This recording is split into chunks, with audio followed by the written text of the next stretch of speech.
Monday, September 16th, here on the Just Baseball Show. And welcome, Aram, get those fingers ready. Welcome to the weekend roundup, where Aram Layton and I, Peter Apple, will recap every single series from this past weekend. We got takeaways, we got summaries. You're going to get everything from the weekend in this episode, and it is all brought to you by BetMGM, the king of sportsbooks. Remember, folks, download BetMGM, whether that be on iOS or Android, and use promo code JUSTBASEBALL. Why? First bet offer up to $1,500 back in bonus bets if you were to lose. So if you place a wager after using code JUSTBASEBALL, deposit at least $10, and on that wager, if it were to lose, you'll get it all back in bonus. And if it wins, congratulations. You want to bet. But remember, gambling problem, call or text 1-800-GAMBLER. Must be 21 or older. Terms and conditions apply. How are you? You okay? Yeah, I'm doing good. It's always fun putting these together because there's just no better way to catch up even on our end for this. Like, of course, it's I think one of the more fun things that we've added to the fold this year. So I'm always excited. I know we rotate it, so I'm always pumped when I get to do this. But it's also like the best crash course just to keep up with what's going on our end too. Like, you don't always get a chance to just go through every single box score from the weekend for every single game. So just doing that here and writing it all down, I feel like I studied for an exam, and I feel like I've memorized everything that's happened, at least on my side of the roundup for this weekend. It is funny that you say that, because to unveil the curtain, Aram and I, or Jack and I, or Jack and Aram, whoever is on the weekend roundup, we have homework every Sunday. Yeah, it's legit Writing so homework. many notes. We're recapping every single game that was from the previous weekend. We got takeaways. We got everything. So without further ado, Aram, let's show them our homework. Yeah, You're my up. 4 pages of Arial size 11 font, Your ready to Times New go. Roman, MLA format. I know, like, literally, I don't think I've ever. This is the only thing that we do on the pod where, like, I'll always have some notes, but like this detailed, like, it's only this. So if I get lost at a certain point or misspeak, sorry, I'm still getting used to having this many notes for a podcast. But I'll start with the Astros and Angels series because that was a very lopsided series, 3-0. The Astros swept them. We'll start with game one, though, where the Astros won 5-3. Yusei Kikuchi did what he's been doing since he's headed over to Houston. 7 innings, 3 hits, 3 runs, 2 walks, 6 Ks. Samuel Aldeguerri on the other side for the Angels. I don't know why he's in the major leagues, and I'm not saying that to pile on. I think he's going to have a nice major league career, but this is a breakout pitcher at the lower levels and was traded over from the Phillies. He went just 2 innings, 6 hits, 4 runs, 5 walks, 0 Ks in that outing. Bregman homered, Jordan homered. That was mostly the difference. Game two, kind of the same story. Again, you get Astros 5-3, a much needed bounce back start from Justin Verlander, who goes 5 innings, 4 hits, 2 runs, 2 walks, 2 Ks. Tyler Anderson on the other side allows 4 earned runs in 5 innings. Jordan, he did his thing again. He homered. Kyle Tucker also homered. It was the first time since June 1st. Of course, he was out from June 3rd to September 6th with that shin fracture that the Astros told nobody was a fracture until recently. That was Verlander's first win, by the way, since May, and the 261st of his career. Obviously, that leads all active pitchers. Game three, Astros won 6-1. Ronel Blanco was sharp. 6 innings, 4 hits, no runs, 2 walks, 5 Ks. Another rookie that is a little bit more ready, but still pushed pretty aggressively. Caden Dana struggled in his 3rd career start. 3 1/3, 5 hits, 5 runs, 2 walks, 3 Ks. After a quality start in Dana's debut, it's been really rough in the last 2 outings, 10 earned runs in his last 4 1/3. How about Jason Hayward? 3 for 3 with a homer in this game. Jeremy Pena added 2 more hits. And what's the most amazing part about this win, I think, for the Astros is Altuve, Jordan, Yainer Diaz, and Kyle Tucker combined for 0 for 13 at the top of that lineup, and they still put up 6 runs. And obviously, they did their job on the pitching side of things, only allowing 1 earned. So my takeaway, unfortunately, is more of a question, because you're the prospect guy, and I hate to do this, right? It's supposed to, you throw it over to me, I have something, I throw it back over to you, but I have a question because I'm genuinely curious. What do you think about these Angels young pitchers? Because they have a lot of them that we've seen, right? Jack Yeah. Ohanowicz, they pulled back up Reed Detmers, they have Caden Dana, Samuel Aldeguerri. Like, they have a lot of guys who they're starting to bring up. Yeah. Do you like any of them? Like, what are your thoughts on any of them? I like Dana, but according to I guess, social media, I hate Caden Dana because he wasn't on our top 100 list and he was on, I guess, all the others. So I mean, I think one of the most frequent replies we got when we talked about the top 100 was no Caden Dana question mark. I think Dana is going to be a good arm. He's really young, and again, just they've pushed him pretty quickly. His numbers are fantastic this year, pitching in a very pitcher friendly Double A Southern League. But still, I think that's a guy that will be a solid back end of the rotation arm for a while. The idea of bringing up Gary just doesn't make sense to me. So he came along with George Klassen in that return for Carlos Estevez, and like this guy broke out this year in the lower levels and had barely pitched in Double A where he wasn't even throwing that well. And in just true Angels fashion, they say, "Hey, let's bring this guy up."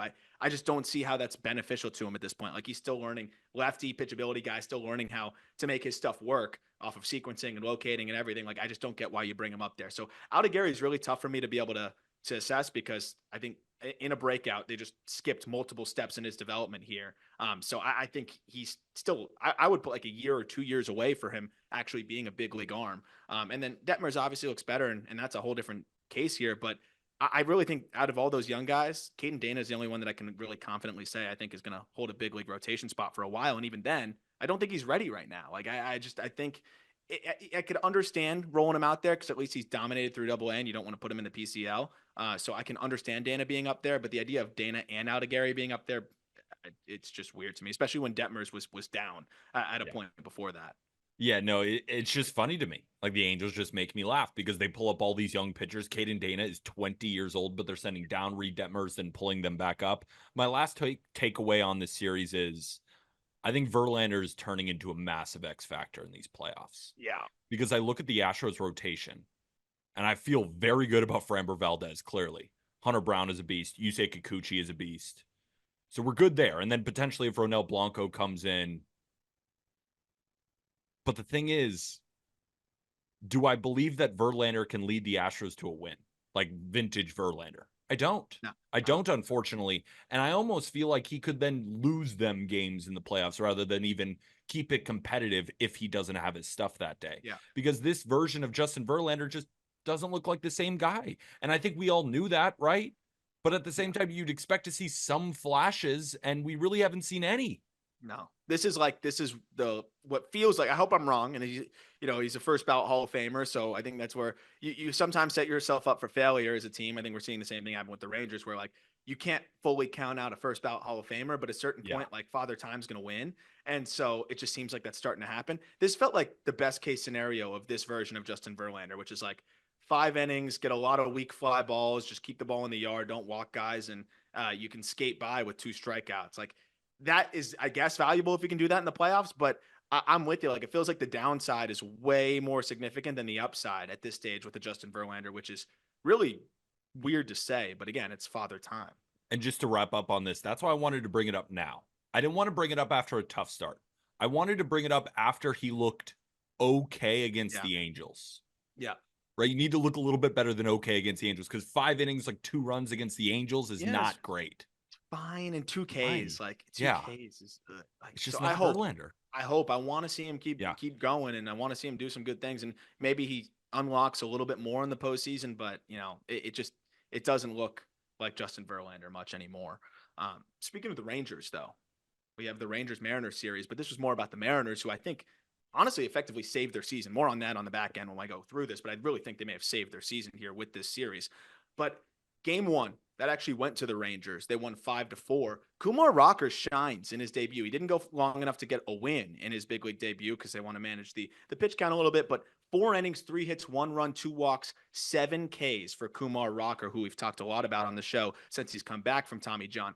13 whiffs on the slider. And I talked about it. I tweeted it out. I honestly think that pitch may be an 80 grade slider. It is ridiculous the way that he can manipulate it, the way he can locate it, and just the way it tunnels off of his fastball. He had big league hitters sorting left and right. The crazy thing is Bryce Miller was pretty darn good on the other side. 6 innings, 5 hits, 1 run, 1 walk, 7 Ks.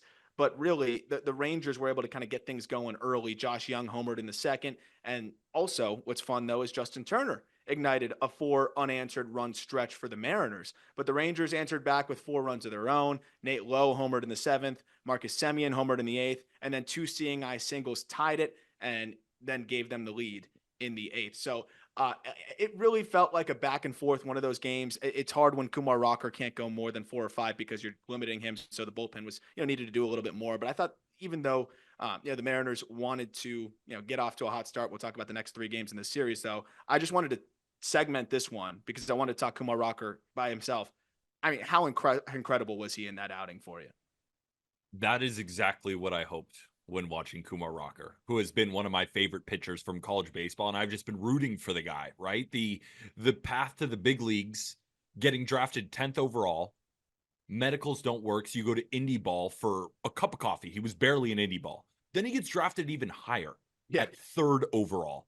And even the biggest Kumar Rocker fans, which I was shocked to see him go number 3. Yeah. But I was fired up for the Rangers because they obviously saw a potential frontline guy, and that's exactly what he flashed.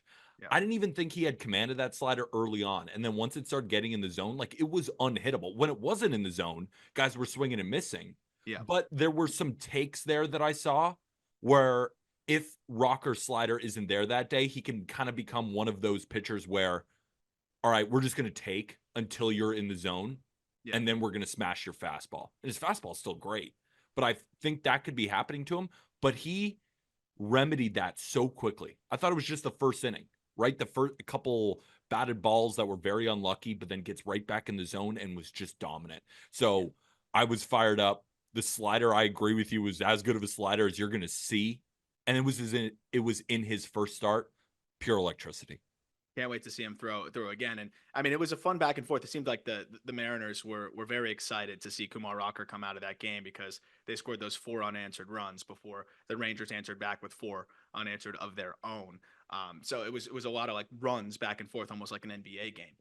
But game 2, Mariners bounce back. They win 5-4. And this was an interesting one as well because you have Jacob deGrom making his return. A lot of fun headlines in what's been a disappointing season for the Rangers. And deGrom looked like deGrom, right? 3 2/3, 4 hits, no runs, no walks, 4 Ks. Fastball average 97.3 miles per hour, but he touched 99 several times. Opposite of deGrom, Emerson Hancock was pretty solid in his first start back up from AAA. 5 innings, 3 runs, 1 walk, 5 Ks. The Rangers were up 4-0 in the 7th, in large part to a White Langford homer and 2 RBI singles from Nate Lowe. But the Mariners chipped away with 2 runs in the 7th inning before a 3-run shot in the 8th off of the bat of Julio Rodriguez gave them the lead, and they end up shutting the door there.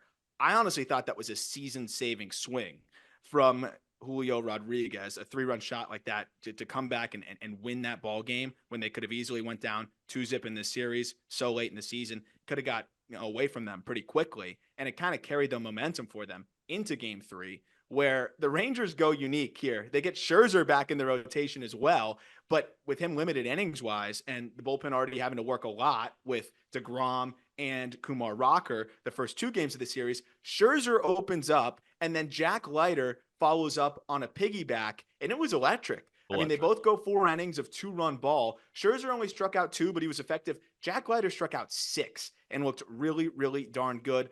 On the other side, more traditional, Logan Gilbert was the guy who got the ball. He went 6 innings, but he did allow 4 earned runs because Leody Taveras and Marcus Semien both ripped 2-run shots. But Julio Rodriguez homered again with a solo shot in the 3rd. However, this time around, it was Luke Raley who had the big homer, a 2-run shot that tied the game in the 5th. And then it was Randy Arozarena, Mr. Clutch, who walked it off with a single in the 9th. And that was the difference. So it was fun to see them kind of build that momentum and then pick up another win. And then speaking of momentum, they really rode that into the 4th and final game of the series here to take the series 3-1. They dominated. 7-0 Mariners win. George Kirby went 7 innings of 1-hit ball.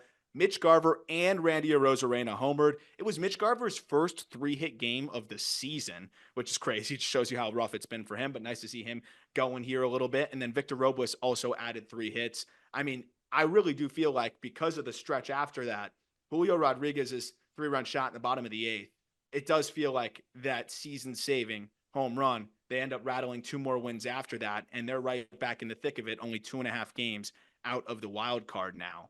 And all of a sudden, offense looks like it's got some life.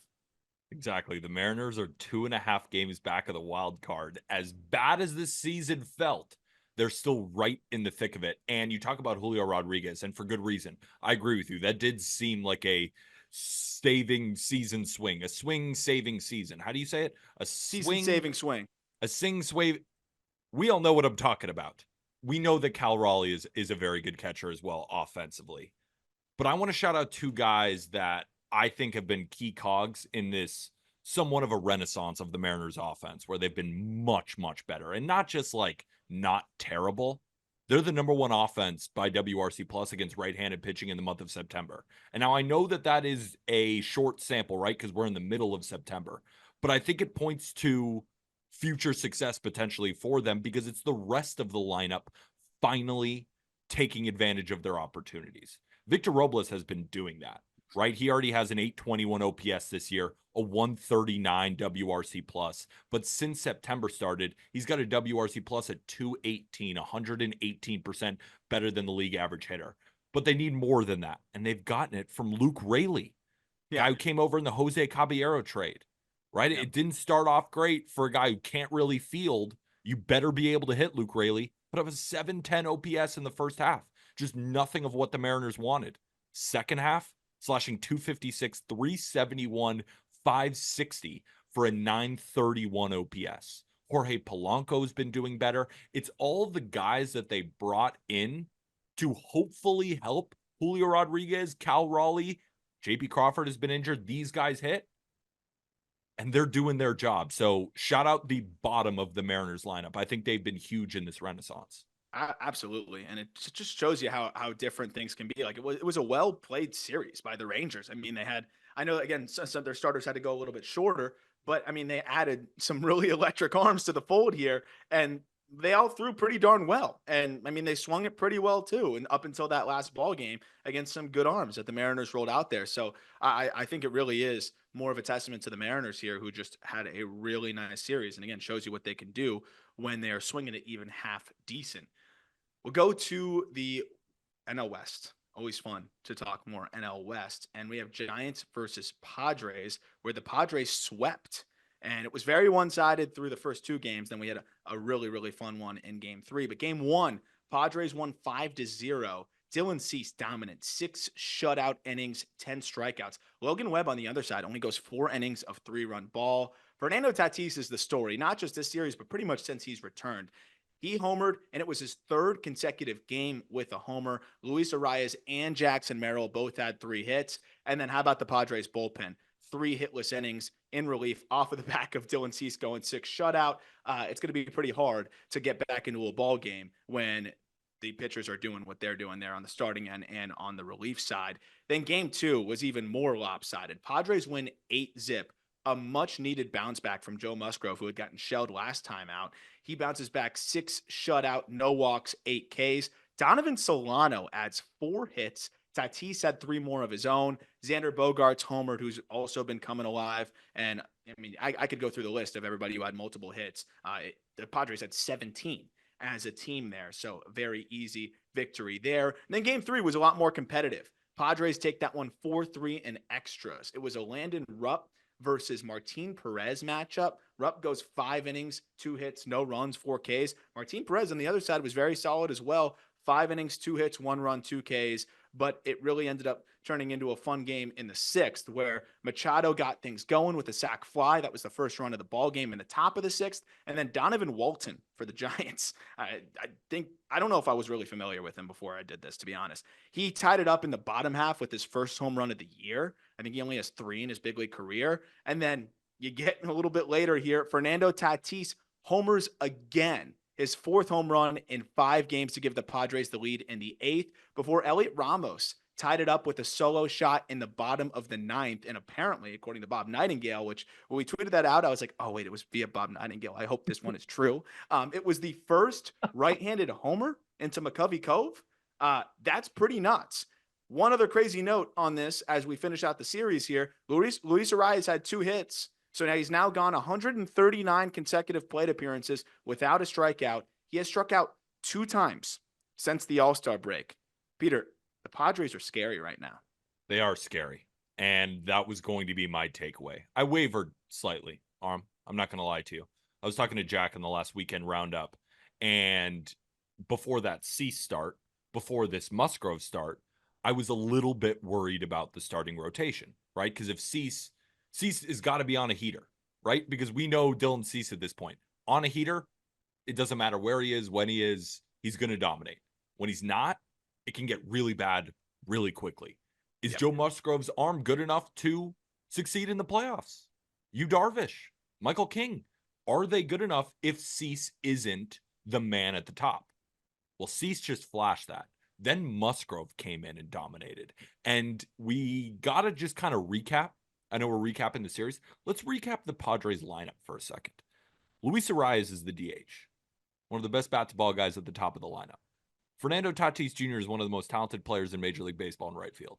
Jurickson Profar is having an out-of-body experience this year, and whenever you need a big hit, he's there. Manny Machado, first ballot Hall of Famer at third base. And he's been really hot. Machado had, I didn't even mention him because everybody else has been raking. He had like 2 hits, and I felt like every game in this series too. Every game. Jackson Merrill, Rookie of the Year. Xander Bogaerts. You can put him at short. You can put him at second when Ha-Seong Kim also comes swinging back. It well. Of course he's swinging it well because he's Xander Bogaerts and he's been hitting for the last decade. We've been saying that on this podcast for such a long time. Jake Cronenworth, right? Then you got Kyle Higashioka, Donovan Solano, and you're going to have Ha-Seong Kim coming back from shoulder inflammation. I hope he's back relatively soon. I know the bullpen is great, but I needed to just look at the Padres lineup again just to kind of realize how good this offense is. And then watching those pitchers click, I'm back in. That they were my original World Series pick. I wavered. I'm back. Arm. The depth too. Donovan Solano had 4 hits. Yeah. And that guy's got like a 120 WRC plus. I think he's one of the most underrated players in the last like 5 years. Just because like you'd be shocked when you see these numbers every single year. And then David Peralta has been really solid off of the bench and in part-time role there too. So, I mean, they've got the top end talent. They've got the depth. And I think this series was just kind of an example of how they can overwhelm you really quickly. And they can beat you in a lot of different ways as long as that rotation's holding up its end of the bargain. And we know it can, to your point there. Not as exciting of a series, but I thought it got a little bit more entertaining in the back end of it. Royals versus Pirates. So game 1, Royals won 8-3, and it was pretty much all Royals, all ball game. Alec Marsh, I think, had his best start of the season. 5 1/3, 1 run, 2 walks, 11 Ks for the Royals. Luis Ortiz did not. He went 4 innings for the Pirates of 4 earned runs. Salvador Perez launched his 27th homer of the season. And then Kyle Isbell and Adam Frazier homered. If those guys are homering for the Royals, they're going to be in good shape. I don't know if you can count on that too much, but as we get to the games 2 and 3, it's more of what you can generally count on there. So if those guys step up here and there, you'll take it. But I think the big story here was the way that Alec Marsh was able to throw for them and really kind of help them control that game early. Game 2, Royals win again, 5-1. Michael Wacha, just another solid start. 5 innings, 4 hits, 1 run, 8 Ks. A little bit sharper than Mitch Keller, who wasn't bad on the other side. 6 innings, a 3-run ball, 1 walk, and 6 Ks. Bobby Witt Jr. homered in the first. That marked his 100th run driven in on the season. And then he'd go on to drive in 2 more to give him 102 on the season. And then how about the bullpen for the Royals? I mean, this is a huge X factor if they can keep doing this, especially in relief of a solid start here. Alec Marsh goes 5 1/3 scoreless, but then you get 3 2/3 scoreless from that Royals bullpen. You love to see that as well. That makes them a lot more solid, and I think definitely shores some things up there. And then game 3, the Pirates were able to salvage the series. They win 4-3. It was Brady Singer versus Jared Jones, but it didn't really deliver the way you'd hope. They both were kind of meh. IKF had 3 hits and an RBI, and Aroldis Chapman secured his 330th career save. Not a ton to break down from that series of that game, but Royals take care of business. They take 2 out of 3, and the Pirates were able to squeeze one out in the back end there. Yeah, not a ton of takeaways from this series. Just wanted to shout out Michael Wacha. I know Jack has done that plenty of times, but I wanted to personally give him his flowers because, I mean, the guy's got a 3.29 ERA in 156 innings this season. And for whatever reason, Michael Wacha just doesn't float to the top of my head of a guy who has had an ERA below 3.35 in each of the last 3 seasons. Like that doesn't really compute that Michael Wacha is out here in 2022. He went 11-2 with a 3.32 ERA in 127 innings. In 2023, he went 14-4 with a 3.22 ERA in 134 innings. Now this year, 13-7. The guy also wins. All right, what's the name of the game? It's winning the ball game, Aram. Jack now, said on now this we're podcast. pro. Now we're going with wins. You see how I did it with Jack? Just Yeah. put him in the dirt talking about scuba wins. Now it fits my narrative. We're back in on winning. No, but I just think it is kind of funny to see a guy be like, his win-loss record is like, I I think think because he just doesn't seem to blow up that often. Like, I feel like he gives you a shot almost every single time he's out there. isn't it kind of cool that he is 38-13 in the last 3 years? that is pretty nasty. You Yeah. you gotta just look at him there and say he's doing something. He's giving you a shot every single time. 38-13. That's got to be as good of a winning percentage as we've got. That's what I'm saying. Guy just wins. So that was really my only takeaway. And I don't really want to push this narrative, but it's just something that I've kind of been thinking about. And I don't want to bring down the guy. You're gonna tell me that you think Jared Jones is overrated? You said it, not me. I knew you were gonna say it. You said it, not me. I did not use those words. You said Okay. it. So tell me why you think Jared Jones is overrated. I don't. I don't want to say it. I just know you. It's fastball slider. And we'll save that for another time because I don't want to drag him. I don't. Yeah. I hear dual aces. I hear I Paul think that's a Skeens, little Jared much. Jones, and it's like these guys at the top of the rotation are almost like, wait a minute, Skeens is like way better than him. Yes, that's valid. That is like valid. he's got a 3.8, right? That is and that's valid. with the most electric first couple of starts, like Yeah. as electric as Skeens. So that's all I'm saying. Like if I'm a Yeah. Pirates fan, I'm not saying, oh, Jared Jones definitely is a dual ace. I can't get there. I think he's going to be a really good pitcher in Major League Baseball for a long time, but I agree with you that I think Skeens is clearly on a whole different level. And to take it a step further, I actually think Bubba Chandler will be better than him. Again, that's more praise to Bubba Chandler, but that I think kind of shows the little bit of a gap between like the dual aces thing and maybe him being like a middle rotation arm. I think he could be a solid too. But yeah, I think you are a little bit capped when you're so dependent on two pitches, even if they're really elite. And he's been banged up too. So I think next year, start of the year, and then see how he builds up from there will be really interesting to monitor. But a lot of the Pirates' success is going to be predicated on what Jones is able to do too. So it should be interesting. That was kind of the only reason I'm bringing it up. Yeah. It's big time if he's good, and it's not if he's not. And maybe he's Mitch Keller.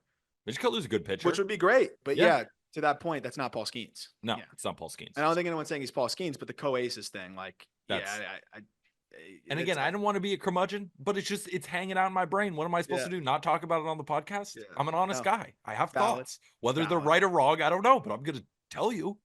It's valid. Speaking of co-aces, let's get over to the Mets. And I've got some Quintana and Severino starts to talk about to you. But yes, you do.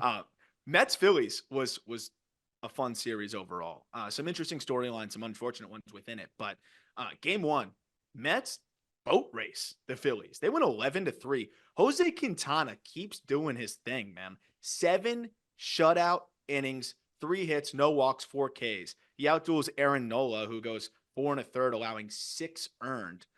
How about Francisco Alvarez getting back in the home run column? You love to see that. Brandon Nimmo also homered. Harrison Bader also homered. Pete Alonso also homered. And Francisco Lindor added 2 hits, including an RBI double. So for Alvarez, he snapped an 18-game homerless streak, and that was his second homer in as many games. So hopefully he's feeling more powerful again there too. Quintana's last 4 starts, 25 innings pitched, 1 earned run. That guy is a walking quality start right now. Game 2, Phillies edge out the Mets 6-4, which is crazy because from a starting pitcher perspective, you would have thought the Mets had a pretty significant advantage. Luis Severino gets the ball for New York, and he threw pretty well. 6 innings, 3 hits, 3 runs, 1 walk, 5 Ks. Colby Howard got the ball for the Phillies, and he gives up 3 runs in 3 innings. But then Taijuan Walker on the piggyback somehow went 3 scoreless. He didn't strike anybody out. I have no idea how he went 3 scoreless, but he went 3 scoreless. Bryce Harper, though, right after our Just Baseball account on Twitter tweeted about his homerless streak, and it was 30 games, by the way. He homers twice, and that was obviously huge for the offense. The funny thing about the homerless streak for Bryce Harper, you think, oh, he must have been slumping. No, in those 30 games, even when he didn't homer, he was slashing 324, 400, 459. But anyways, he homers twice, really ignites this Phillies offense. But the Mets get back into it. And you had Luis Angel Acuna making his MLB debut. He has 2 hits, including, of course, that first MLB knock. But Cal Stevenson, clutch go-ahead hit and then a clutch catch. And he ended up really helping them solidify that win 6-4. And then the rubber match, game 3, Phillies win 2-1 in a pitcher's duel between David Peterson and Christopher Sanchez. David Peterson goes 7 2/3, 4 hits, 1 run, 1 walk, 6 Ks. Sanchez on the other side, 7 innings, 6 hits, 1 run, 1 walk, 7 Ks himself. The game was scoreless up until Tyrone Taylor hit a solo shot in the 8th, but then Buddy Kennedy answered with an RBI double in the bottom half of that 8th inning, and then JT Realmuto walked it off with an RBI single in the bottom of the 9th. The big story out of this series, though, is Francisco Lindor. He tried to play in this ball game, picks up a hit in the first AB, and then quickly exits. Luis Angel Acuna comes in for him, and the news is that Lindor will undergo an MRI on his back, and they'll figure out what the next move is. I mean, we've talked about the MVP race and all that stuff. Obviously, it's pretty significant. I think it's pretty clear that Ohtani's going to win it. I think that's very clear. But the fact that we're talking about how important Lindor is to his team, there is a very strong case to be made that there's no player in Major League Baseball more important to their team right now, especially in contention, than Lindor is to the Mets. You take Lindor off the Mets, you take Ohtani off the Dodgers. I'm not trying to rehash an MVP conversation. You can even feel like Ohtani's more important. There's no denying that Lindor is almost as important as anybody if you want to make a case for somebody else. So this is huge for the Mets. And I mean, I'm hoping that MRIs come back clean and Lindor can get back sooner rather than later, because I mean, it really seems like that's their season could take a big downturn there if Lindor is not available. As it sits right now, they're a half game out of the playoffs. They're a half game behind the Braves right now, who are playing in Sunday Night Baseball. So, like, I mean, Lindor is pretty much the difference there, I think.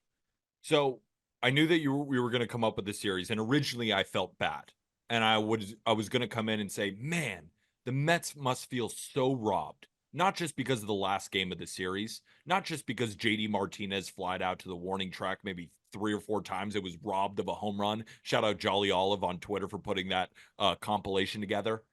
Not just because, of course, Lindor goes down, but I want to revert it back. And I want the Mets to be the week 2 Green Bay Packers. And I'll tell you why. When your quarterback goes down, you got to bring in the backup. And then the rest of the team rises to the occasion, right? And they won that game against the Colts.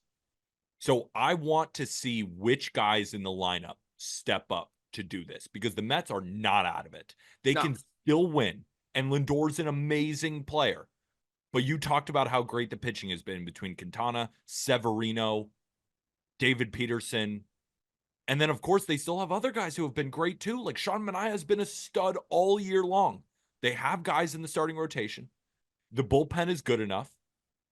And the offense is still great even without Francisco Lindor. So guys like Mark Vientos, guys like Francisco Alvarez, Pete Alonso, JD Martinez, Brandon Nimmo. This Mets offense is still plenty good enough to win games without Francisco Lindor. So instead of holding your hats, let's see the rest of the guys rise to the occasion, go win some more ball games. I'm kind of fired up to see this version of the Mets if they don't have Lindor for a little while, because I think we're going to see a couple of guys take the stage when otherwise they might not have had to.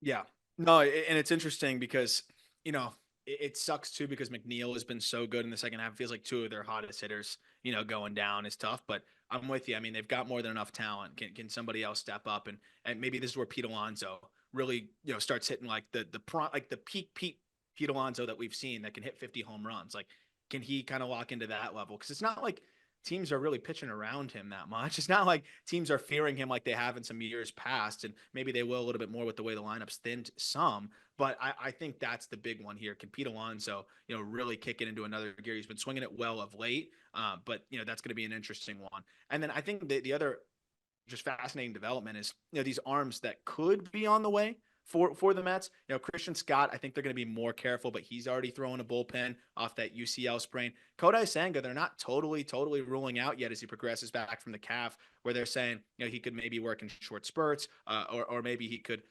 I think Andy Martino of SNY said that he's still in play for a return on the 24th to 26th series against the Braves, even if it's out of the bullpen or whatever. Like, that could be a fun development, especially if they do make the playoffs. And then of course you got Blackburn, hopefully, who can come back sooner rather than later as well. So, the Mets do have some positives there. Hopefully someone can get back soon, but I think it still is an absolutely massive story here as to, you know, is Lindor out significantly here, or is it just a week or so and he can get back in and maybe avoid an IL stint?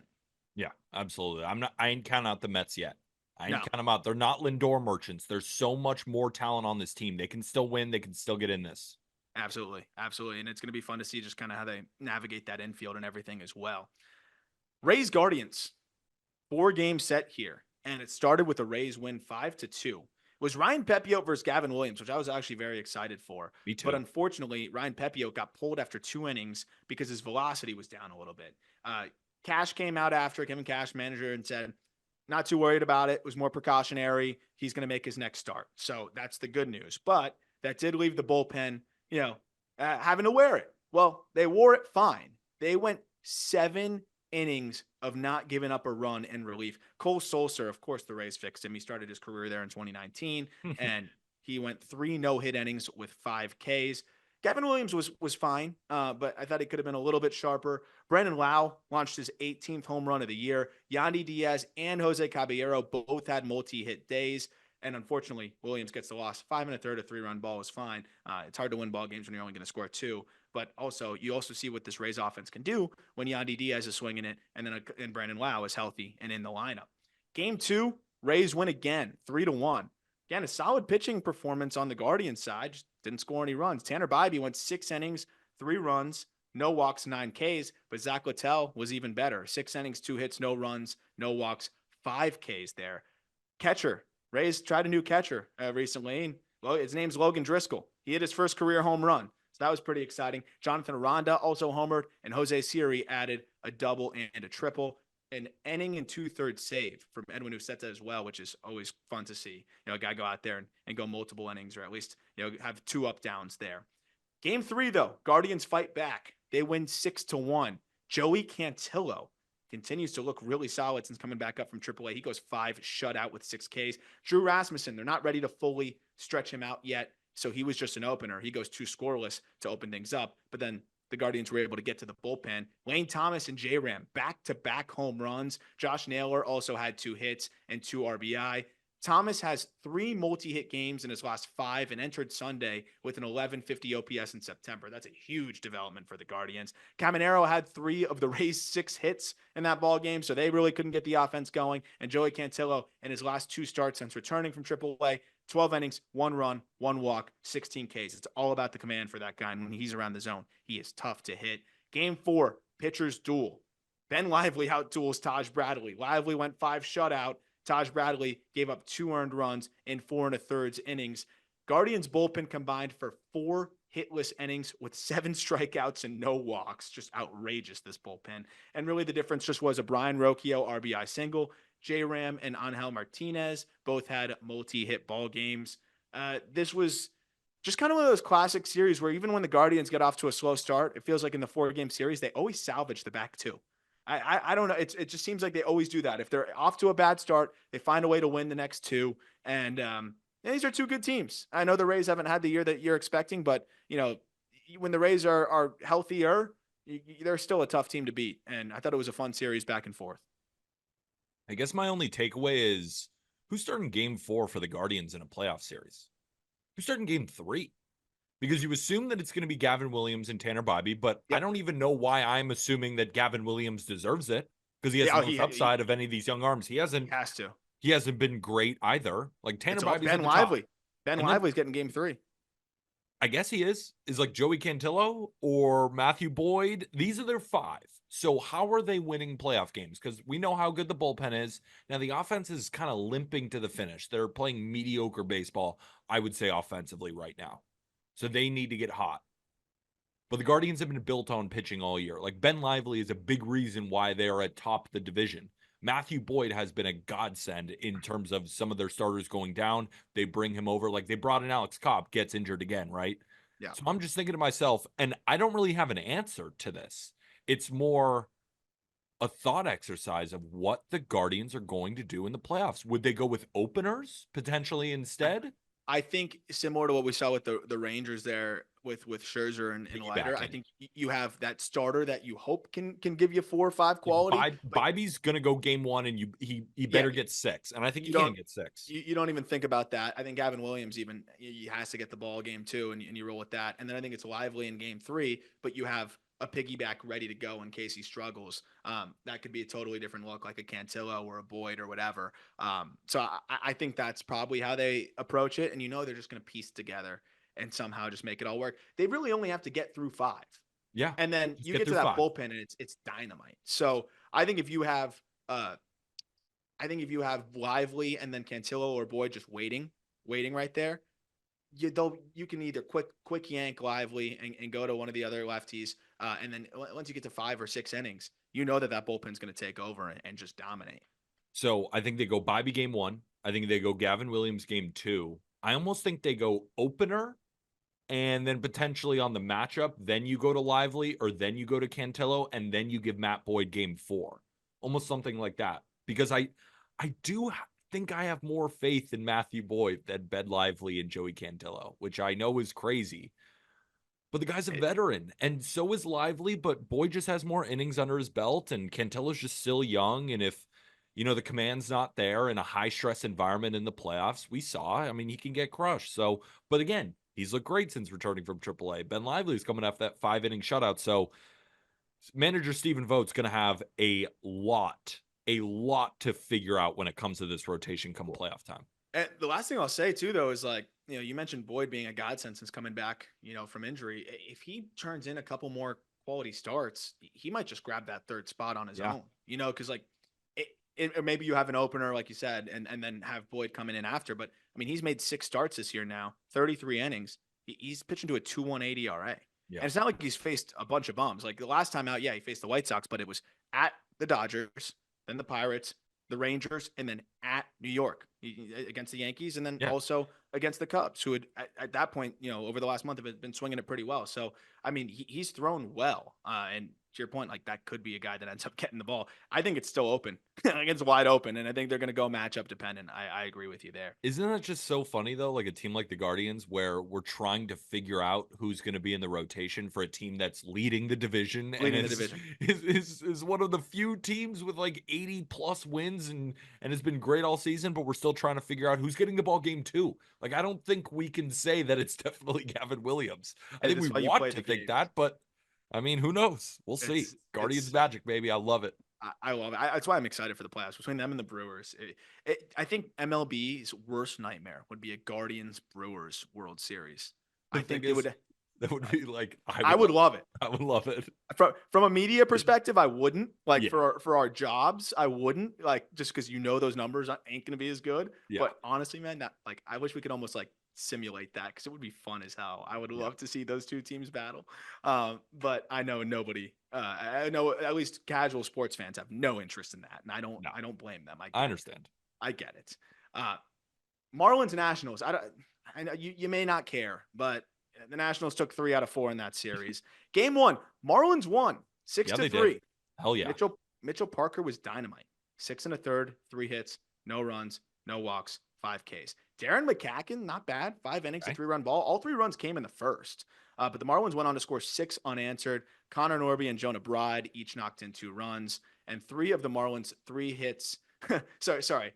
The Marlins had 3 hits off the bench in this one as well, which is really funny because they didn't really have a ton of hits otherwise. And those hits off the bench came from Xavier Edwards, and 2 of them from Xavier Edwards, and then 1 from Griffin Conine, who did not see the field this series because he's a lefty, and it was all lefties from the Nationals, and more on that in a moment.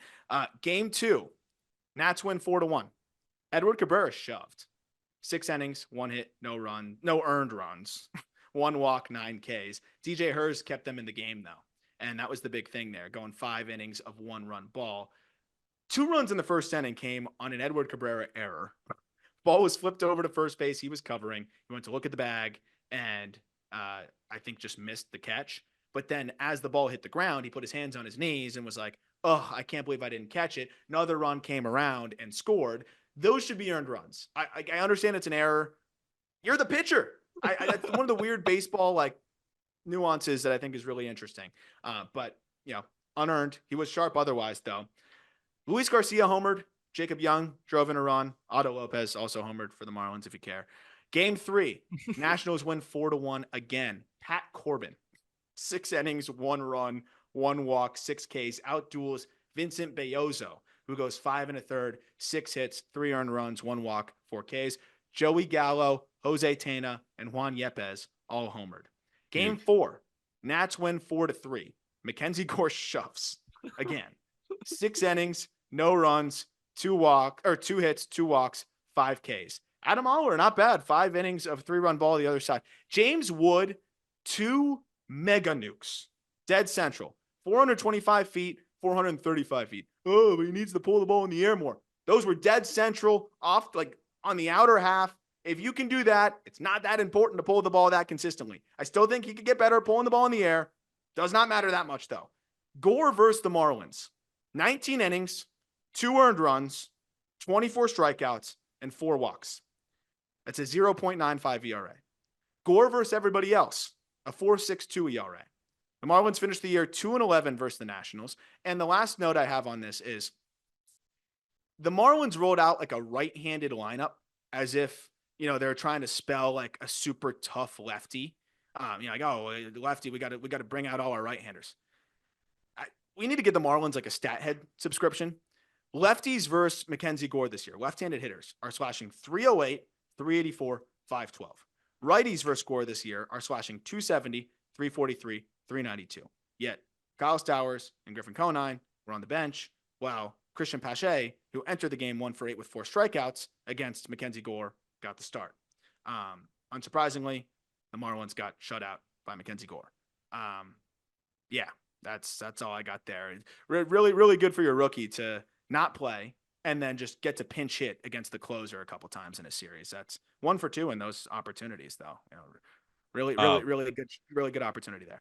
My takeaway was going to be I'm very excited to hear you talk about this series because I think I'm just right pissed now, because there's 2 scenarios where I have to keep up with the Marlins. It's the weekend roundup, or it's my best friend getting called up to play for them. And so now I had both of them. And then I'm like, okay, I'm going to watch. At least he's playing. Nope, not even playing. So it just, that part drives me nuts. Like left on left. We're worried about left on left matchups when your righty, your right side of the platoon is Christian fucking Pache. Like, dude, I just, and David Hensley. Well, dude, think about it for a second. I mean, the Nationals are barely in the Marlins division. They only play them 15 times a year. How are they supposed to know that Mackenzie Gore is actually worse against lefties? It's not their fault. Maybe if they face him 30 times this year, they'll be able to find it out, right? Yeah, no, absolutely. And by the way, Griff took a walk against Gore in the 6th, grinded out an AB to snap the perfect game. I was at that miserable contest. There was 500 people there. Like, it could have gotten called up to any other team, man. Like, it's whatever. They texted me to platoon because I'm a righty guy. Yeah, I'm a righty bat. You joke. It's You joke. joke. It's coming. Like, it's Christian Pache has a 540 OPS in his career now. He's been on like 7 teams in a year. But whatever. Wait, hold on. I just want to quickly look up what Christian Pache's OPS. Well, to be fair, Aram. What is it, 575 or some shit? He's crushing lefties this year. He's slashing 204, 291, 319 for a 610. Dude, even when he doesn't play, they put him out in right field in the 9th like he's the closer. Did I set that up well? Like you were expecting like an 800 OPS or something? And then you put him out in center like he's a closer. Like he's Mariano for center fielders. Like they like put him in. He should have his own intro out there. He makes a grab, and it's like, yeah, that's really important to get the defensive-oriented center fielder out there. What if you went into the Marlins front office and you were like, what websites do you guys use? And they're like, what do you mean websites? We look at ESPN stat leaders, the best guys. And I'm like, You're right. Because to look into it for 8 seconds, just click on Mackenzie Gore's page. Go to splits. Takes you 2 seconds. It's 2 seconds. Absolutely. He has no way to get lefties out because his slider is so short that lefties actually hit it really hard. So it's just fastball slider left on left, where against righties he can go to the curveball, which is much more depth. And then he also goes to the changeup, which can be his best pitch sometimes. Like it just, I don't get it. But no, lefty can't hit lefty. It was the same thing when like Ichiro, the teams would bring in like a lefty to face Ichiro. Ichiro had reverse splits his entire freaking career, and they bring in the lefty. Like there's stats. They're right there. Okay, I We think good? this is the last series for me. I think it is, and I can't. I'm waiting for the game to freaking end. I don't think it ever Brewers will. Diamondbacks did end. Diamondbacks win Oh, it 11 to did. 10. They It win did. 11 to 10. Oh, and I did presumptive notes, and of course it didn't even go that way. I had presumptively had Brewers sweep the series. They don't. They don't. So game one, Brewers win 2-1 against the D-backs. Freddie Peralta was an escape artist. 5 innings, 6 hits, 1 run, 4 walks, 5 Ks. Eduardo Rodriguez enjoyed his best start of the year. The other side of things, 5 innings, 5 hits, 2 runs, 7 Ks. Rhys Hoskins had a 2-run shot in the fourth. That was the difference. Brewers bullpen does what the Brewers bullpen does. 4 hitless innings pitched in relief there. Game two, totally different story here, right? We had 3 combined runs in game one. We got 23 combined runs in game two. Brandon Pfaadt was blitzed for 8 earned runs in an inning and 2/3. Tobias Myers, regression kicking in, 6 innings of 4 earned runs. That's like his worst start in like 5 months. And it still puts them in a position for success. I think he was just attacking the zone with how many runs they were up. Willy Adames, noted second baseman on my dynasty playoff draft team here, 3 for 3 with 2 home runs, including a grand slam. William Contreras and Garrett Mitchell both homered. 7 Brewers had multi-hit games. So just an offensive onslaught there. Then game 3, you're learning as I'm learning, or I'm learning as you're learning here, but that was also a barn burner. D-backs salvaged the series with an 11-10 win in the 10th inning. It was a Zach Gallen start. He went 5 innings, a 3-run ball with 7 Ks. DL Hall was not good on the other side. 3 innings of 5-run ball, 3 walks, and 4 Ks. Then it really just became a bullpen battle, which you generally would think would work in the favor of the Brewers, but just ended up kind of being a slugfest back and forth where 3-0 lead for the D-backs. Brewers answer back with 3 of their own. Then they take a 7-3 lead with 4 more runs in the 6th. But then just back and forth, back and forth. And then I thought the most interesting part is you get 2 from the D-backs in the 7th. You get 1 more in the 8th. And then you get 3 in the bottom of the 10th to win this thing. Just a wild game all around. And you know, to be up 5-0, the D-backs had 2 in the first and 3 in the third. And then give that up and then come back and end up winning it. Really impressive there overall. I'm trying to find who did what. It says Eric Haas had a home run for the Brewers. Oh yeah, I do have that part at least. I do have that part. Sorry. Chorio also hit a 3-run shot in the 5th. Yeah, that made it 5-3. Then the 2-run homer from Eric Haas tied it in the 6th, which was really interesting. And then you had the Brewers adding 2 more runs and another in the 7th. I mean, first of all, how is Pavin Smith doing this? Yeah, I know. He had a bases clearing double that helped them get out to a 5-0 lead. Josh Bell had an RBI single, and Eugenio Suarez had an RBI single. So it was fun to see that. Pavin Smith doing what he's doing now, filling in, is absolutely huge. And I think we're talking about like elongated lineups. I think this is an example here of where, the D-backs can, kind of get you with a bunch of different hitters, especially when some of those role guys are stepping up. Like you got Christian Walker back who had 2 hits in this one as well. But the fact that you can now put Josh Bell in there, and he had 2 hits and 2 walks in an RBI when you want to. The fact that McCarthy is swinging it the way that he has, the fact that Pavin Smith can be, put into specific spots and perform.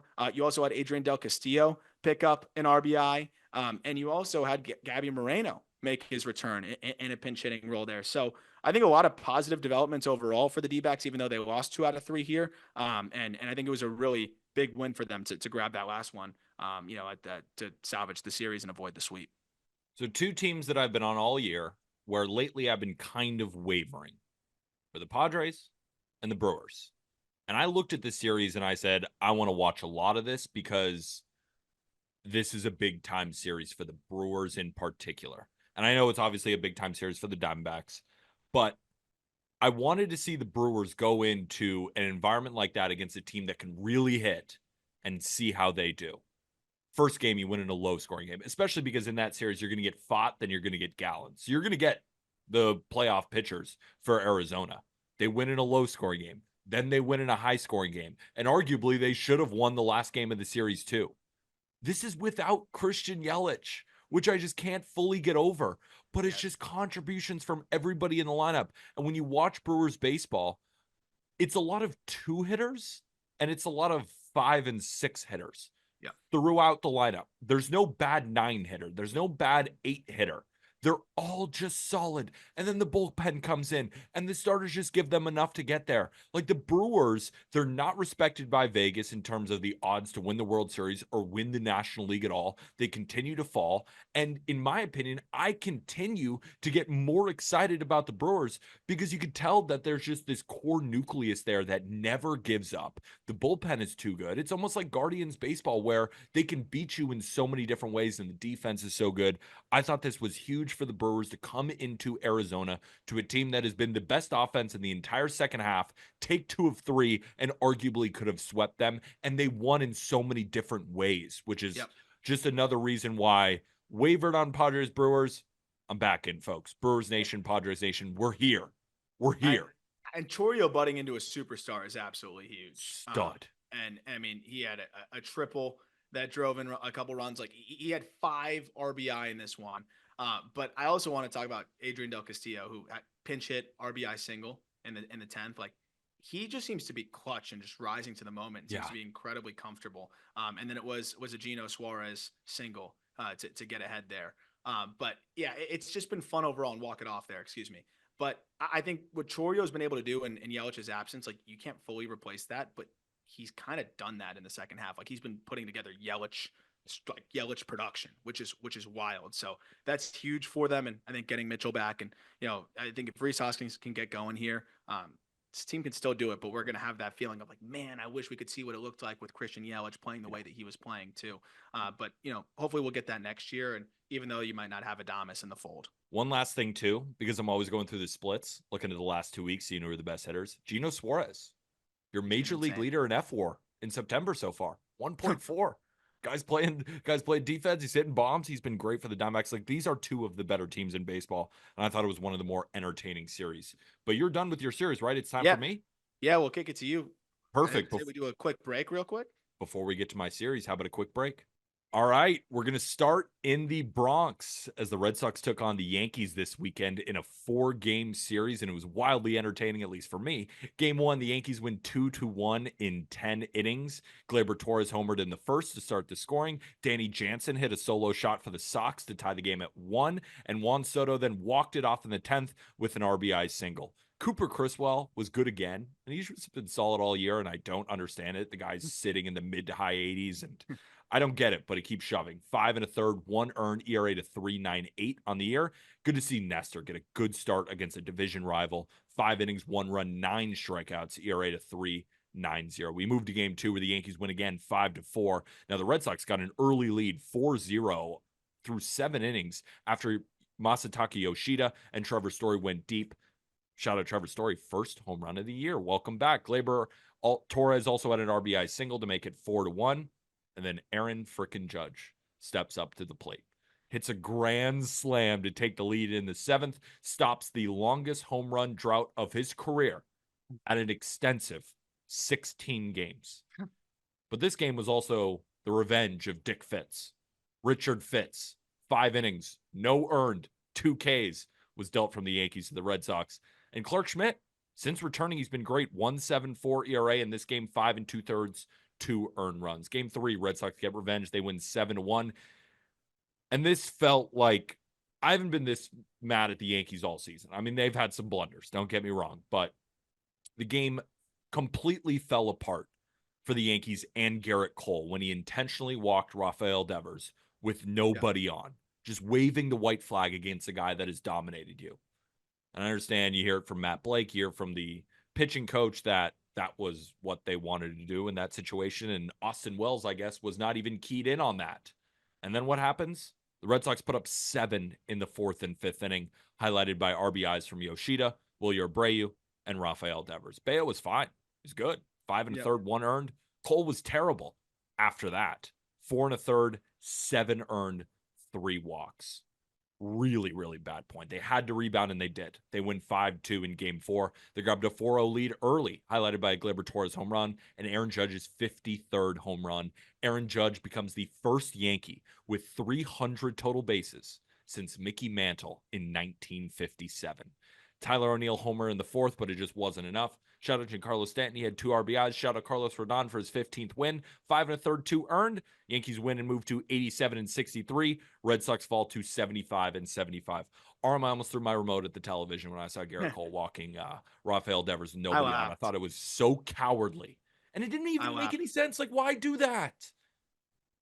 If there was no outs, I would have really clowned it, because like the statistics on, leadoff walk are pretty crazy in terms of how often that run comes around to score. Like, I understand Rafael Devers has been absolutely insane against Garrett Cole. The exact numbers are a 350 batting average, a 1410 OPS, and 40 at bats. He's launched 8 home runs, but he's also struck out 15 times.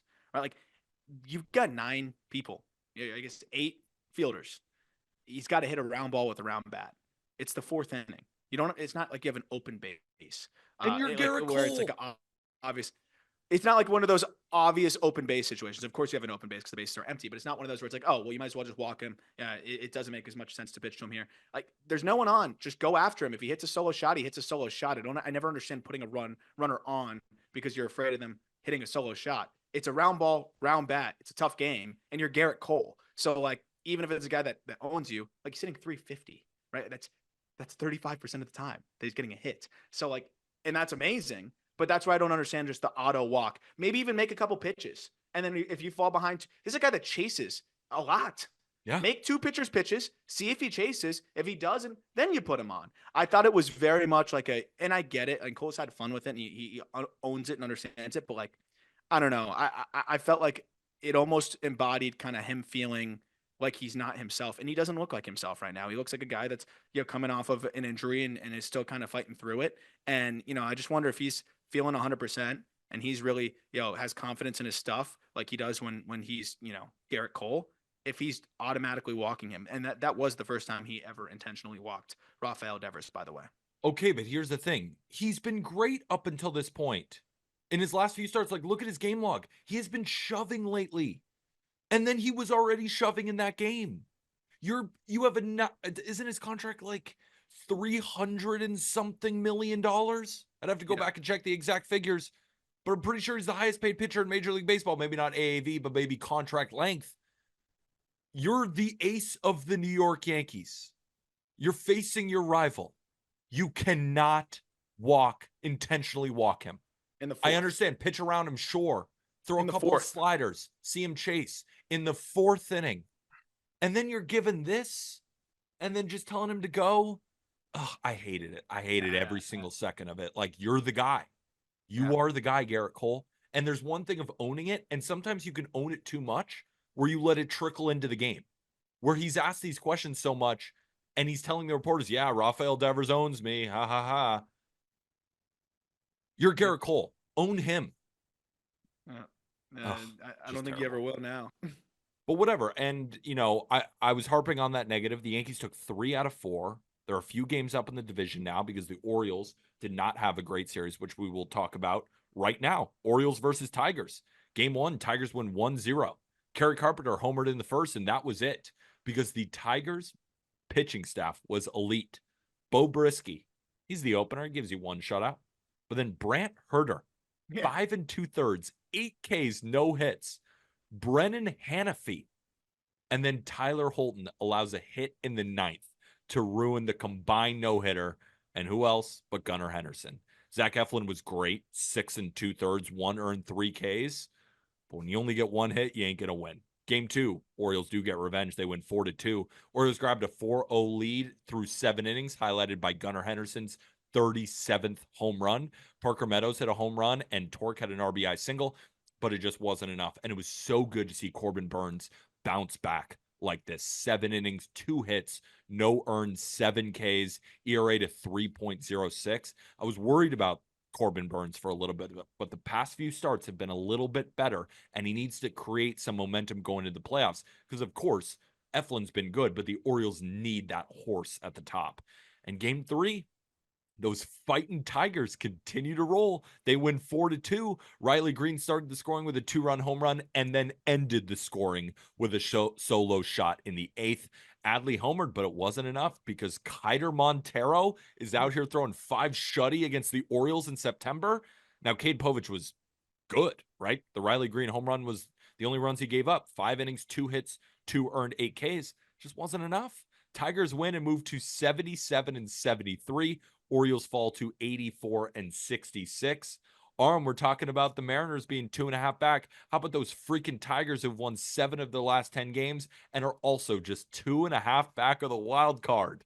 Yeah, I love it. I'm so happy for Tigers fans. I mean, they've dealt with enough BS, over the last few years, and they deserve some meaningful games down the stretch here in September. And I think also just gives you so much more to be excited about going into next year as well. And I think more reason for this front office to hopefully spend on some folks not named, Javier Baez, but and I know that wasn't this group, so that's why I'm excited to see what they may do.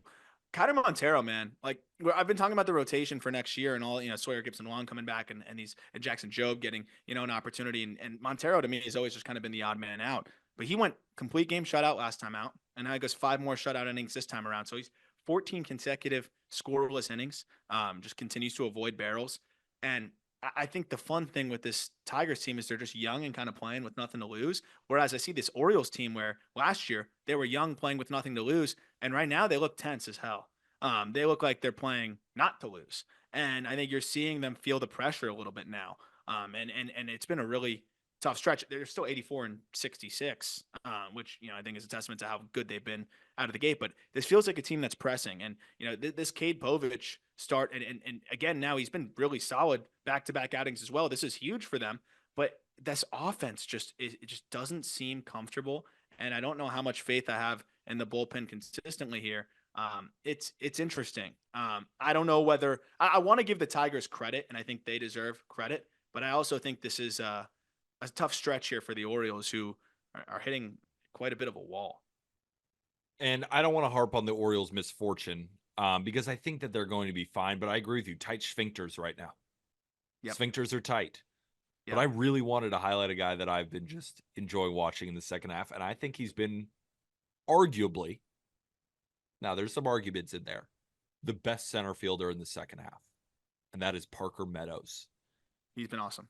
Arm late in the second half in 150 plate appearances, slashing 297, 342, 536 with 5 home runs, 5 steals, 878 OPS. And those are pretty good offensive numbers, right? And he can go get it out there too. That's what I wanted to say. Sprint speed, 93rd percentile. He's in the 85th percentile and outs above average. He's got a pretty solid arm, right? He's in the 78th percentile of arm strength. So we know that he can go get it in center field. But if he's putting up 878 OPS type numbers, we got to remember the guy's 24 years old. He's built like a beast. He's 6'5", 210. This guy's a real player. And it kind of makes me feel good because remember when I bet him like 100 million to 1 to win Rookie of the Year, and then he got sent down and barely played. This is the guy who I was hoping. Yeah. And here he is. This is way better than I thought. He's looked great. It's been really fun to see, and I'm happy for it because it's another really exciting development. Riley Green can swing it too. Kerry Carpenter can swing it. They got some exciting left-handed bats, but they kind of needed a guy that could give you that value defensively and beyond just the bat as well. And I think he's clearly able to do that. And it's been a big part of their success, I think, is what he's been able to do here. I'm very fascinated by how they're going to go about the rest of this season with like Scooble and how much they let him go. Because, I mean, they end the season with 3 against the White Sox. So you could comfortably say, like, hey, you're locked in, you sweep that.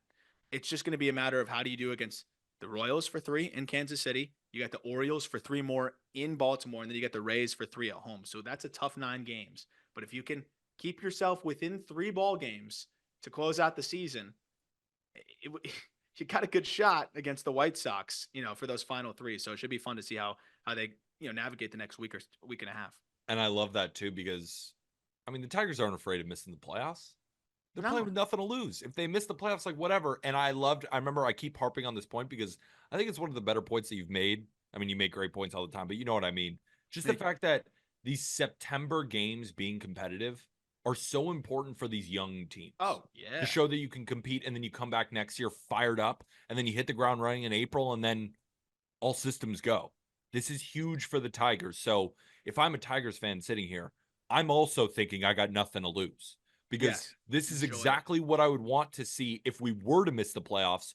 And then fuck it, maybe we do make the playoffs. So if I'm a Tigers fan, I'm over the moon right now. I'm very Yeah. excited. Let's stay in the Central for a battle of the National League Central versus the American League Central. The Reds took on the Twins this weekend, and the National League Central won. Game one, Reds win 8-4. Friedel and Byron Buxton trade home runs through 5 innings, but then the Reds just went crazy in the seventh, highlighted by an Ellie De La Cruz home run that the announcer timed perfectly. I was actually watching this game, and he goes, Ellie De La Cruz does not yet have a grand slam in his career. Cement mixer slider, bang. Boom. It's his Love first it. career grand slam.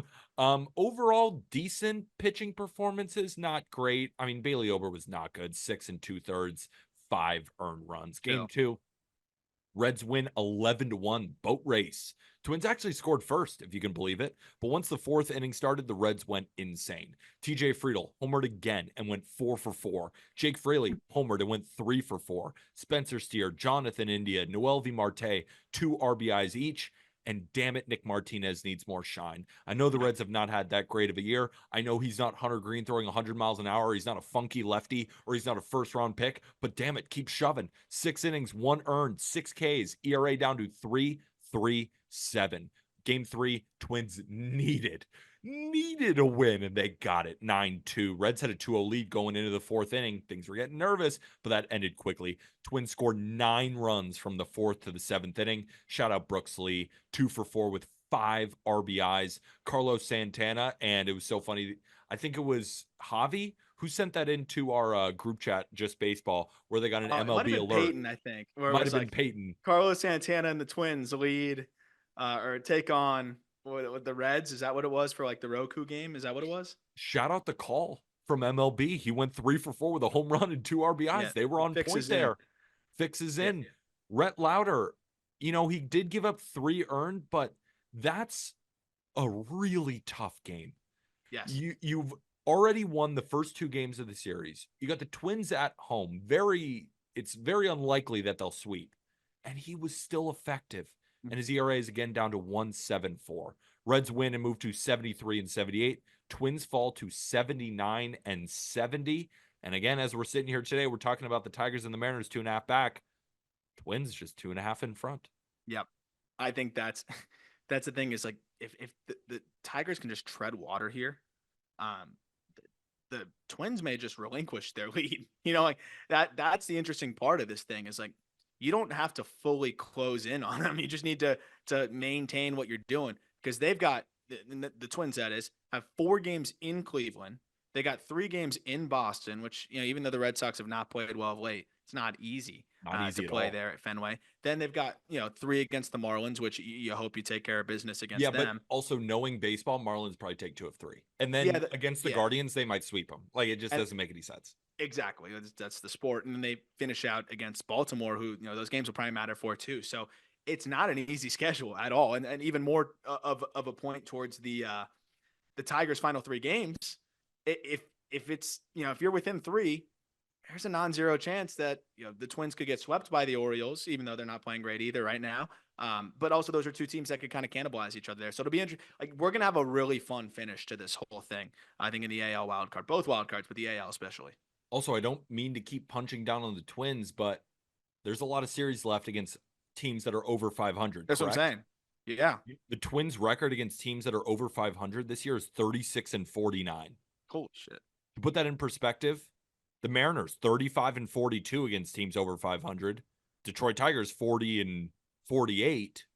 Right? Even the Rays are 42 and 50. The Red Sox are 34 and 53 against teams over 500. Are they just bad team merchants? Yeah, I mean, it's just like that's what happens when you're starting pitching. Is like, but you can rake. But regardless, the Twins are not safe by any stretch of the imagination. No. All right, let's keep it moving. Oh no, you broke down Royals Pirates, didn't you? Yes, I did. That was one of my series that I broke down too, but I guess we could just move sorry. on because we already covered it. Perfect. Speaking of cannibalized, I took your workload. Cardinals versus Blue Jays. We continue to move. Game 1, Blue Jays win 4-3 in 11 innings. Thomas Sagasi, first career home run and had 2 RBIs. But it was a tie game because Alejandro Kirk then steps up in the 11th and walks it off. He also went 2 for 5 with 2 RBIs. And Kevin Gausman, pretty solid. Needed it. 7 innings, 2 earned, only 3 strikeouts, though. It just hasn't been a great year for him. But to have a good start like that, I think was important. ERA down to 4.02. Game 2, Blue Jays win 7-2. Jordan Walker and Davis Schneider traded home runs in the 3rd inning. But then the Blue Jays scored 6 runs from the 6th to the 7th. Davis Schneider, Addison Barger, and Nathan Lukes had multiple hits in this game. Jose Barrios, man, I said it the last time, but damn it, I'm saying it again. I think he's had one of the most underrated seasons again. Yeah. Just because of how shit it's been in Toronto. The Blue Jays, everyone's been not that great. No one cares. And it's not like Barrios has a 2.4, right? Because then he'd get a ton of love. But a 3.44 just throwing every 5th day. Again, 7 innings, 2 hits, 1 earned. Kyle Gibson, I'm going to say it again. I said it last time. Guy's just been damn solid for the Cardinals. 5 1/3, 1 earned, ERA to 4.11. And we move to game 3. Cardinals, can you avoid getting swept? No. Blue Jays win 3-2. David Schneider, another bomb, gives the Blue Jays a 2-1 lead. Now, Lars Nootbaar did hit a solo shot to tie it, but Nathan Lukes comes up again, RBI double to take the lead in the 8th, and that was that. Blue Jays sweep and move to 72-78. Cardinals fall to 74-75. I'd be surprised if you have any big takeaways here. I just love this young Blue Jays team. Yeah, like them going younger here and playing free. I think you're seeing just it was not the right group before. And I think next year you can roll into it with Bichette and Vladdy as like your quote unquote vets, which is crazy. But looking at the rest of this ball club, like there's a lot of young pieces here that could really take a step forward next year and perform. And I think you have at least some pieces with the rotation. Like I think it's showing that this team doesn't need a full-fledged teardown. But I think they need to lean into this youth side of things and then see how things go, but kind of complement it. And I really have been impressed with the stretch here and the way that they've been playing. And my main takeaway is just, I've been really happy that the Blue Jays have let Davis Schneider like keep going out there. And I know they've cut his playing time down as he's just been through this slump for the last few months. But just knowing that guy makes great swing decisions and he hits the ball in the air hard consistently, like it's gonna come back here. And I'm just really happy for him that it's come back. Like that guy shows up to the ballpark with a smile on his face every single day, even if he's won for his last 45 or if he homered the day before. And so easy to root for, and I'm glad he's heating up here to finish out the season strong. I was just gonna say my lone takeaway is very small, but color me shocked. I'm shocked that now that Jordan Walker is getting some playing time, that he's playing pretty well right now, and I'm clearly being sarcastic. In September, 256, 293, 538, 831 OPS. The power is there. They'll send him back down after 2 weeks next year too. Ugh. I feel so bad for the guy. So it's just good to see him playing really well again.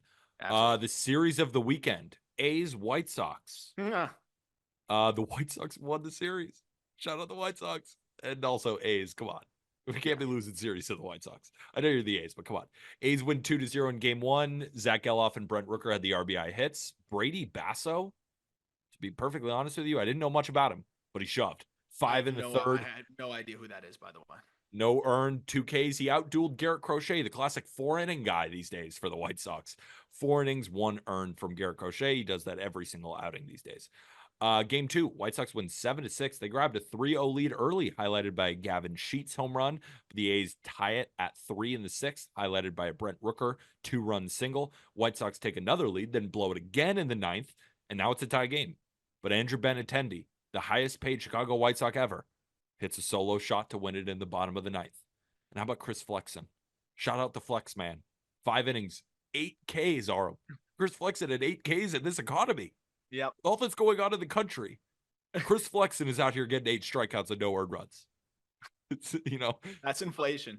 Ks ain't what they used to be. All right, game 3.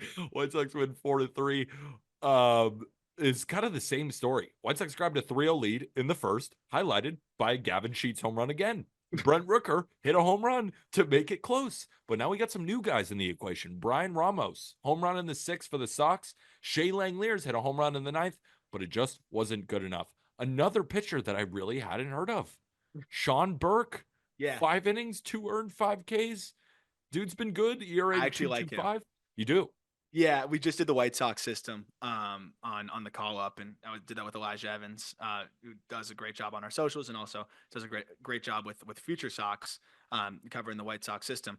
Burke has been really awesome since getting back and being healthy. I think he could be a solid back end arm for them, and he ended up jumping into the top 15 for us there, and closer to the top 10, with the way that he gets crazy extension, fastball is good, like breaking ball, the curveball is a banger when he's locating it, like they've got arms, all of a sudden. It's just like I've never seen a worse offensive situation in my entire life. And also those arms are just starting to like get there. And then like, I think we'll see it next year or the year after that.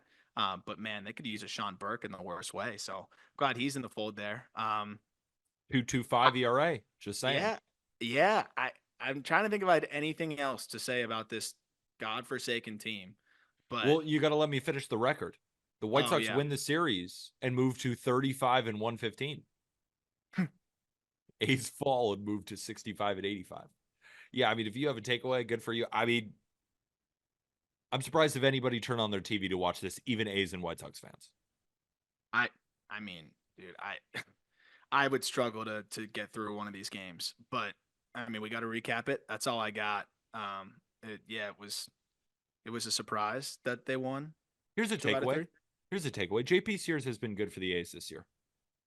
4.24 ERA, not Yeah, great, but still good. I mean, the fact that they got him in the Frankie Montas deal, and a lot of those guys that they got over have not fully developed yet. no, But JP Sears has just been damn solid ever since he came over, and just kind of he gives you 6 innings, he gives you 3 runs, he keeps you in the ball game. Like, what else can you ask from a guy?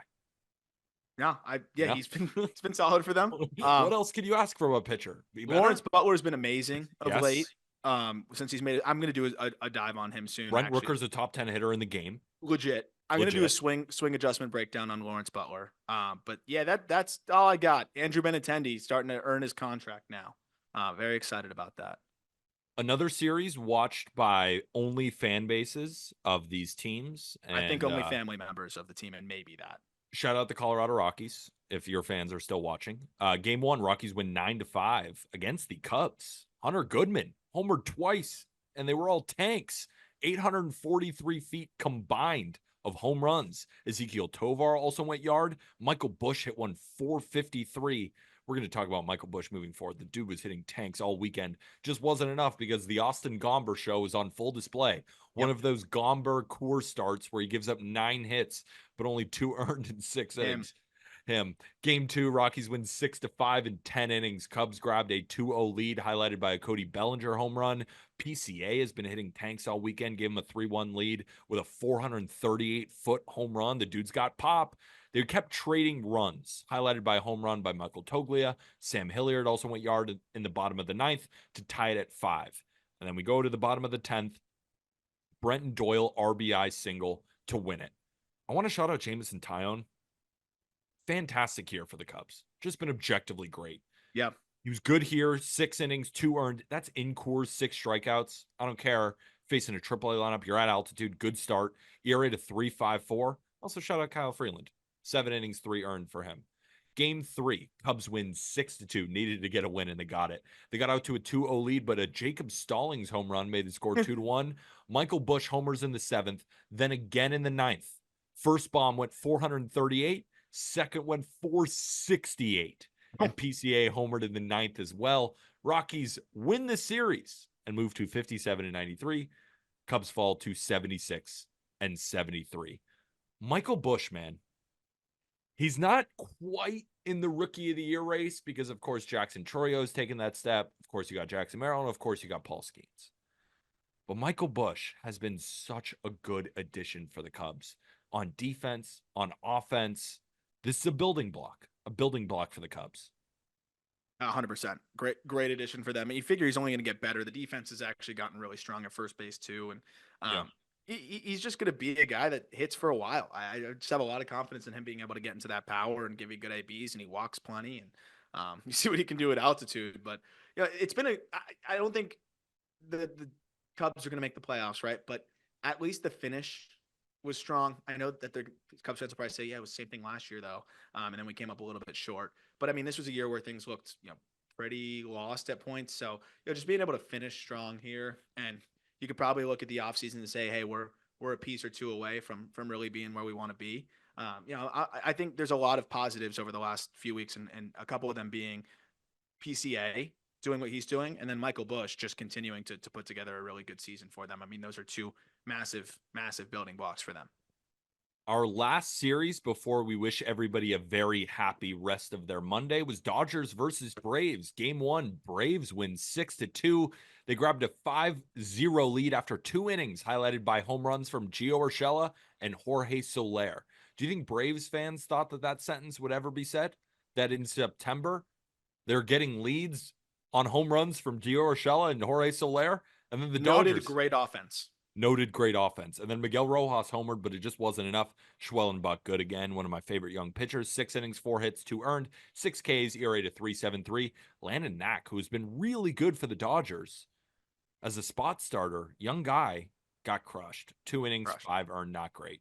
Game 2, Braves boat race, 10-1. It was tied 1-1 after 3 innings.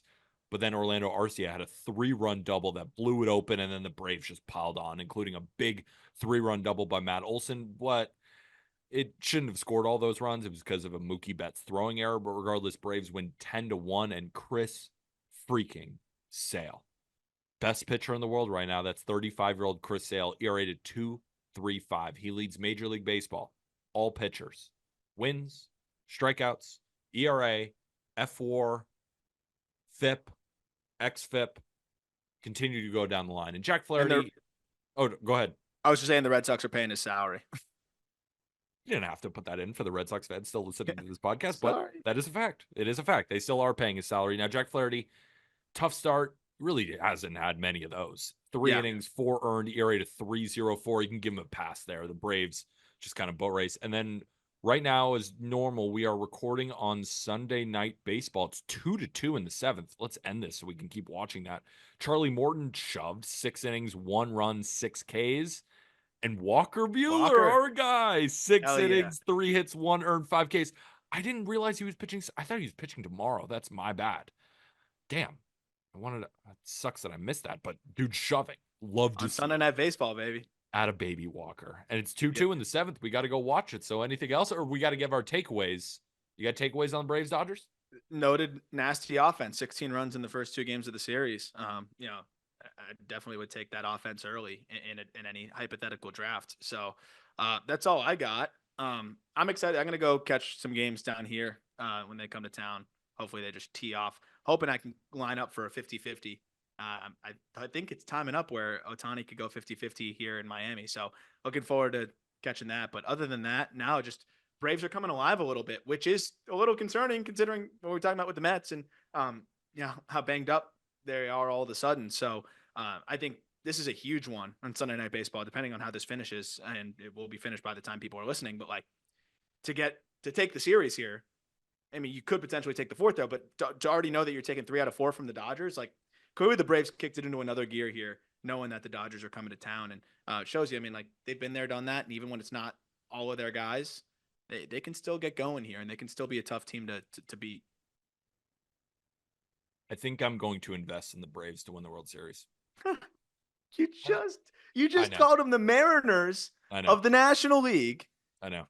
48 hours ago. You know why? Because I'll never forgive myself if I don't.